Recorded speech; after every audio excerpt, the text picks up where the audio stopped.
এই জুলাই আগস্টে 24শে আগস্টে এসে এই হারমাত বাহিনীর স্বৈরাচারের মোকাবেলা করতে পেরেছি। সারা জাতি আবার মাঠে নেমেছে। এটি 1-1.5 মাসের যুদ্ধে বাংলাদেশ দ্বিতীয়বারের মতো স্বাধীন হয়নি। লক্ষ্য করেছি দুঃখের সাথে 73 থেকে 72 থেকেই এই সাহসী যুবকদের কথা ভুলিয়ে দেবার জন্য, মুক্তিযুদ্ধের গৌরবময় উপাখ্যানকে ভুলিয়ে দেবার জন্য তৎকালীন আওয়ামী লীগের সরকার চেষ্টা করেছে।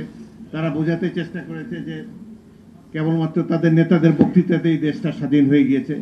এই যে লক্ষ কোটি মানুষের যে আত্মত্যাগ, সারা জাতি যে যুদ্ধ করতে পারে, এই বর্ণনা ইতিহাস বইতে আপনি খুঁজতে পাবেন না। বাংলাদেশের বেশ কয়েকটি রাজনৈতিক দল আছে, ক্ষুদ্র তাদের কলিজা, এরা সব কৃতিত্ব তারা নিজেরাই নিতে চায়, কাউকে কোনো কৃতিত্ব দিবে না। বিশেষ করে গ্রামীণ যুবক, গুলশান, বনানী, বাড়িধারায় যারা থাকে না, যারা বৃহৎ অট্টালিকাতে এসিতে বসবাস করে না, যাদের পা নগ্ন পদ, গায়ে শুধু একটি গেঞ্জি, পরনে একটি লুঙ্গি, হাতে একটা রাইফেল আমরা ধরিয়ে দিয়েছিলাম। প্রকৃত মুক্তিযোদ্ধার চেহারা হলো এই। এরা যে বীর বিক্রমের যুদ্ধ করেছে, ইতিহাসে এটি লিপিবদ্ধ হয় নাই কেবল রাজনৈতিক দলের নেতাদের কুচক্রের কারণে। তারা চেষ্টা করেছে শুধু তাদের নেতাদেরকে গ্লোরিফাই করার জন্য। এই ধরনের চলতে চলতে অবশেষে আমরা এই জুলাই আগস্টে 24শে আগস্টে এসে এই হারমাত বাহিনীর স্বৈরাচারের মোকাবেলা করতে পেরেছি। সারা জাতি আবার মাঠে নেমেছে। এটি 1-1.5 মাসের যুদ্ধে বাংলাদেশ দ্বিতীয়বারের মতো স্বাধীন হয়নি। 17 বছর বিএনপি এবং অন্যান্য বিরোধী দল কত সংগ্রাম করেছে। আমি নিজে 5 বার জেলে গিয়েছি। আমাদের নেতা কর্মীদের অসংখ্যবার আমরা কারাগারে নিক্ষিপ্ত হয়েছি, গুম হয়েছে, নিহত হয়েছে, মিথ্যা মামলায় বারংবার। 18 সালে একটা নির্বাচন দিয়েছিল শেখ হাসিনা, তার আগে দেখি কয়েক হাজার নির্বাচন করতে গিয়েছে, দেখি আমার 4000 লোক, আমার 4000 কর্মী, তারা গায়েবী মামলার আসামি। হাইকোর্টে দৌড়াদৌড়ি করলাম, 300-400 মতো জামিন নিতে পারলাম, বাকি অধিকাংশ এলাকায় যেতে পারে নাই। দিনের ভোট সেবা রাতে হয়েছিল, আগের রাতে ভোট টোট দিয়ে সেরেছিল। এইভাবে নির্বাচনের নামে তারা প্রহসন করেছে। এই কারণে আল্লাহর গজব তাদের উপরে পড়েছে। শেখ হাসিনাকে এইভাবে তাকে দেশ ছেড়ে পলায়ন করতে হয়েছে। এখন আবার শুরু হয়েছে এক নতুন সংগ্রাম। 17 বছর আমরা সংগ্রাম করলাম জনগণের ভোটাধিকার ফিরে পাওয়ার জন্য। এখন যখন নির্বাচনের দ্বার প্রান্তে আমরা উপনীত, প্রফেসর ইউনূস, তাকে আমরা খুবই সম্মান করি। প্রথম দিকে তিনি নির্বাচন দিতে চান নাই। কিছু কিছু লোক তাকে কুমন্ত্রণা দিয়েছে যে আপনি আজীবন থাকেন কিংবা 10 বছর থাকেন।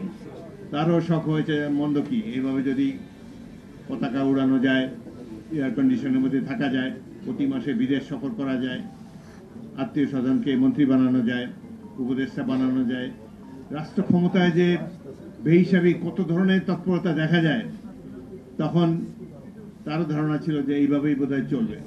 কিন্তু 13 মাস অতিবাহিত হওয়ার পর প্রফেসর ইউনূসও উপলব্ধি করেছেন যে এই দেশে সংস্কার করা সম্ভব নয়, একমাত্র রাজনৈতিক দল পারে এই দেশকে ঠিক করতে। তারা এই যে গুটিকতক লোককে বসিয়ে দেওয়া হলো, তাদের পিএইচডি ডিগ্রি থাকতে পারে, জনগণের সাথে কোনো পরিচয় নাই। যারা বাংলাদেশে গ্রাম অঞ্চল দেখে নাই, ধান গাছে তক্ত হয় কিনা জানে না, আমেরিকার থেকে উড়িয়ে নিয়ে এসেছে তাদেরকে, তারা কিভাবে বাংলাদেশে ভাগ্য নির্ধারণ করবে? এদের সহযোগী হয়েছে এখন একটি রাজনৈতিক দল যারা 71-এ মুক্তিযুদ্ধের বিরোধিতা করেছিল, যারা 47 সালে পাকিস্তান আন্দোলনের বিরোধিতা করেছিল। সব সময় জনগণের বিপক্ষে থাকে তাদের অবস্থান। আজকে তারা বাংলাদেশে ভাগ্য নির্ধারণ করতে চায়। তারা তুলে এনেছে কি পিআর এর অধীনে নির্বাচন হতে হবে। পিআর কি? সংখ্যানুপাতিক নির্বাচন। পৃথিবীতে সখানে গণতান্ত্রিক দেশ আছে, 200 গণতান্ত্রিক দেশ আছে। এক এক দেশে যে যার কালচার অনুসারে, যে যার সংস্কৃতি অনুসারে, জনগণের অতীত অভিজ্ঞতার আলোকে সেই দেশে গণতান্ত্রিক ব্যবস্থা পরিচালিত হয়। স্বাস্থ্যকর অল টাইম ফ্যামিলি কেক, সব সময় অল টাইম হেলদি লাইফ। আমাদের দেশে প্রায় 100 বছরের কাছাকাছি 1937 সালে ভোট হয়েছিল এই বেঙ্গলে। তার আগেও 2-1 বার ভোট হয়েছে, কিন্তু 37 সালে জনগণ প্রথমবারের মতো সংঘবদ্ধভাবে ভোট কেন্দ্রে গিয়ে তারা তাদের প্রার্থীকে নির্বাচন করেছে। সেই 37 সাল থেকে আজ অবধি আমরা এই বর্তমান যে সিস্টেম বাংলাদেশে চালু রয়েছে, 1 ম্যান 1 ভোট, এইভাবেই একজন ব্যক্তিকে তারা নির্বাচিত করে এসেছে। প্রত্যেকটি আন্দোলন সংগ্রামে বাংলাদেশের জনগণ সঠিক সিদ্ধান্ত নিয়েছে, কোনোদিন তারা ভুল সিদ্ধান্ত দেয়নি। কিন্তু বর্তমান সরকারের এবং এই রাজনৈতিক দল জামাত ইসলামের কিছু কিছু লোক মনে করে যে এদের আমাদের জনগণ ভোট দিতে জানে না, তারা অশিক্ষিত, সুতরাং ভোটের সিস্টেম পরিবর্তন করতে হবে। তারা সংখ্যাগরিষ্ঠ নির্বাচন বা পিআর বলে একটা ব্যবস্থা যেতে চায়। আমাদের আশেপাশে কোথাও পিআর নাই, আছে নেপালে ছিল, সেখানে 2 বছরে প্রায় 10টি সরকার এসেছে আর গিয়েছে, অবশেষে তাদের প্রাক্তন মন্ত্রী প্রধানমন্ত্রী কয়েকজনকে পুড়িয়ে মেরেছে। বোঝা যায় এটি একটি দুর্বল সরকার, এই সিস্টেম স্যুট করে না। সেটি ছিল নেপালে।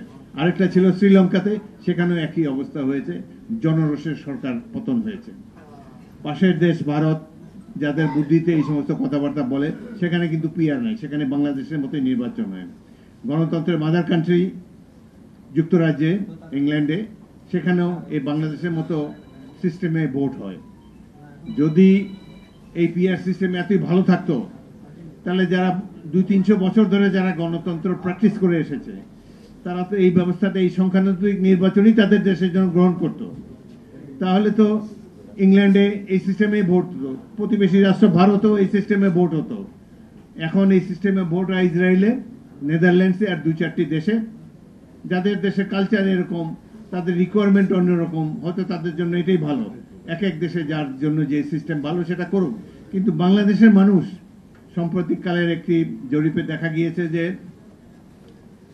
56% মানুষ জানেই না যে সংখ্যানুপাতিক নির্বাচন কি।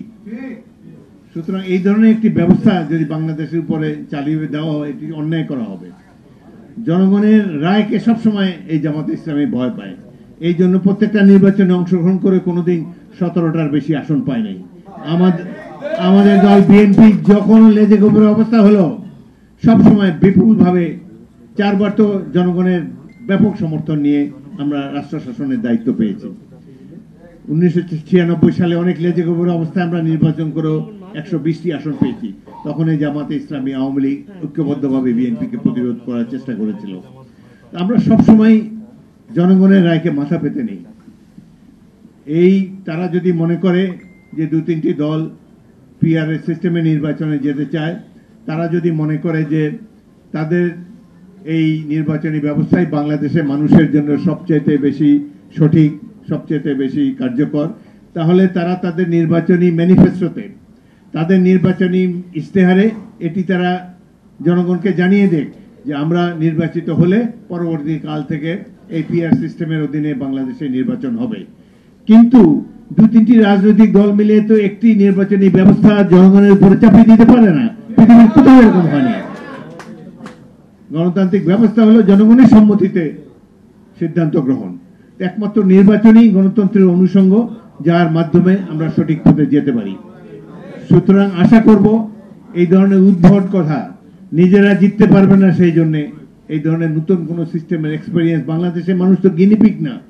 17 বছর অনেক কষ্ট করেছি আমরা, সাধারণ মানুষের অনেক করে গিয়ে এদের করতে পারেন না। জনগণের সম্মতির প্রয়োজন, রাষ্ট্রের মালিক জনগণ। আমরা তাদের সম্মতি নিয়ে পরবর্তীকালে যদি যাদেরকে জনগণ আগামী নির্বাচনে, ফেব্রুয়ারি নির্বাচনে জনগণ যাদেরকে ভোট দিবে, তারা দেশকে সাজিয়ে নেয়।